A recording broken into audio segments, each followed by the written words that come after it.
Good morning, students. Today I am here with part 2 of the chapter The Vedic Period. Today we will discuss archaeological sources. First is the iron artifacts. Iron was a harder metal than copper and bronze, and it was cheap and easily available. Iron was used in the following areas. First is the agriculture. With the discovery of iron, Aryans made tools like axes to clear the forests and cultivate the lands. With this, agriculture became their important occupation with the use of iron, and they made plough heads, sickles, and hoes, and people cultivated more land. They produced more rice, wheat, and barley, and it improved their living standard. Occupation. Iron gave rise to new occupation like weaving, spinning, carpentry, and tool making.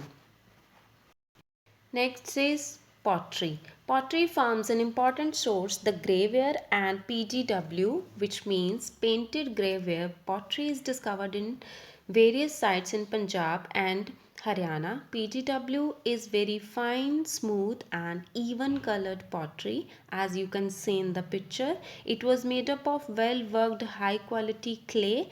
It is made up of clay with geometrical patterns on it in black.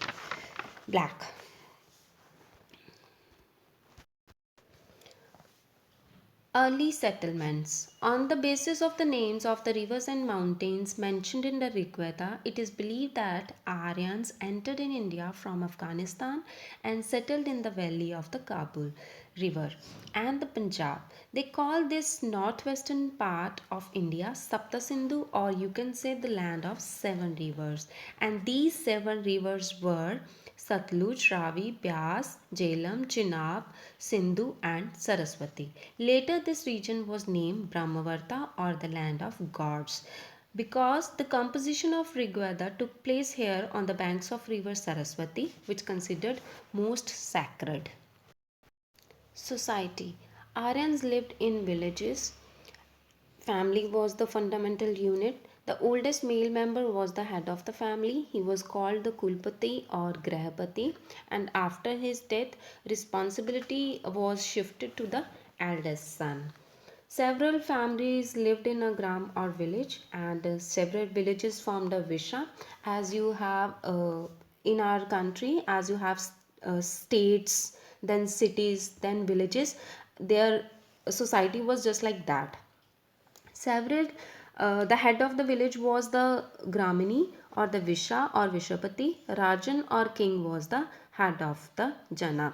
And all the responsibilities were given in the hands of the kings. And for the help of the king, there were some ministers. And the important officers include the Gramini, the Purohita, or the Senani. They used to help the king in several matters.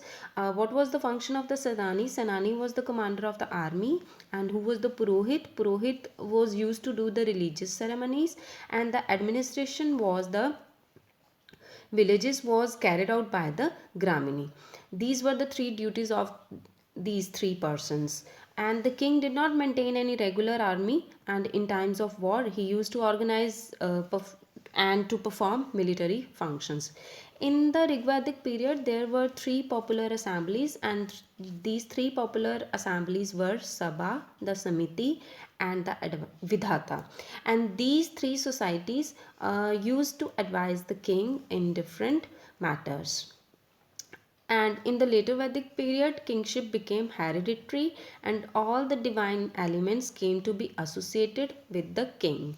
And this during this later Vedic period, the popular assemblies, which were Sabha, Samiti, and Vidata, they lost their existence, and the Sabha and Samiti came to be dominated by the chiefs and the rich nobles, and women were no longer permitted to attend these assemblies. Position of women.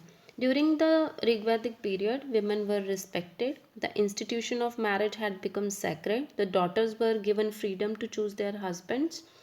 The system of remarriage of widow was prevalent. There was no examples of child marriage. The marriageable age in the Rigvedic period seems to happen 16 to 17. That means position of women was good in early Vedic period, but in the later Vedic period there was significant decline in the status of the women. Their participation in yajanas was not considered necessary, means they were not supposed to sit in the yajanas, and they did not enjoy the right to property, and the freedom to choose their husband was curtailed.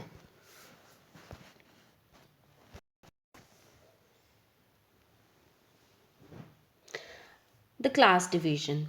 Though the caste system is not mentioned in the Rig Veda, but the fact remains that there was some kind of class division in the society. The early Aryans called the local inhabitants means Dasyats. They did not mix with them. It is said that during this period, the tribal chiefs and the priests acquired a large share of the booty and grew it at the cost of their kingsmen. There were some distribution in the society, the resulted in social inequalities, and the tribal society got divided into three sections, and these were warriors, priests, and the people.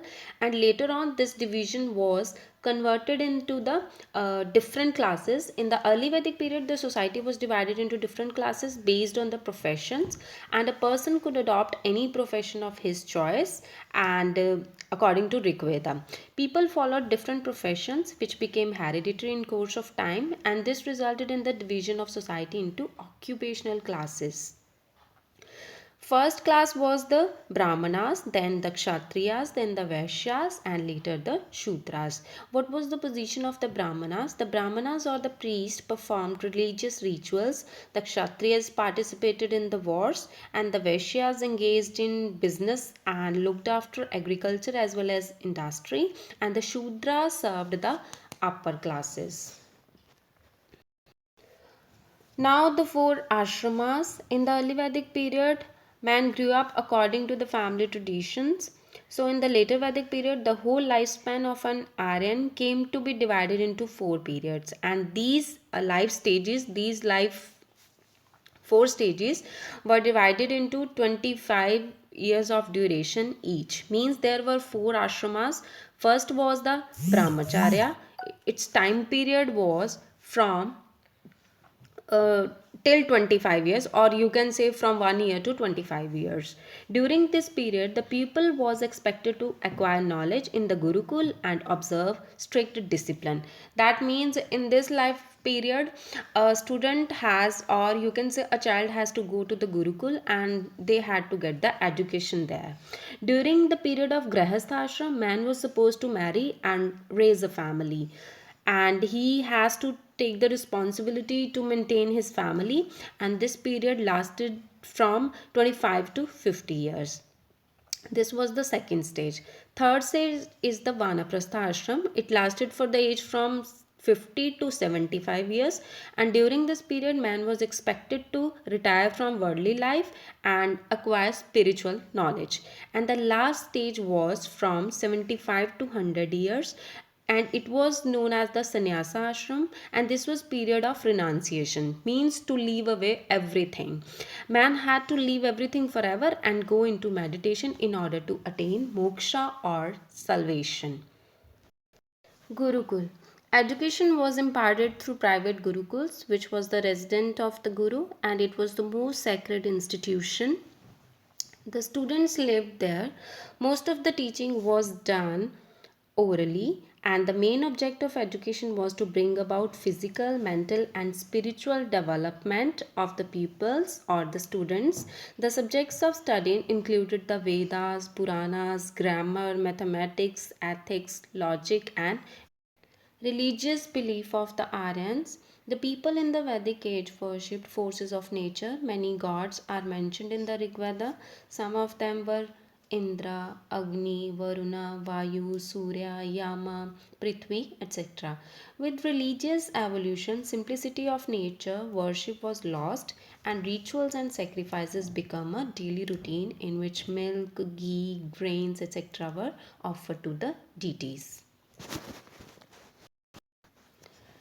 Economy of the Aryans. The Rigvedic economy was primarily pastoral. For Aryans, cattle was synonymous with wealth. Later, agriculture became their main occupation, in which they cultivated wheat, barley, rice, etc. They started using coins as a currency for exchange, and during the later Vedic period, iron plowshares and metal tools were used. The craftsmen mentioned in the Vedic text include leather workers, smiths, potters, etc. Other occupations included carpentry, pottery, fishery, etc. And about women, they were engaged in spinning, weaving, knitting, and dyeing. Now, students, this is the last page of your chapter. On page number 27, you can check the comparison between the early Vedic age and later Vedic age. In the comparison, first of all, they have compared the society.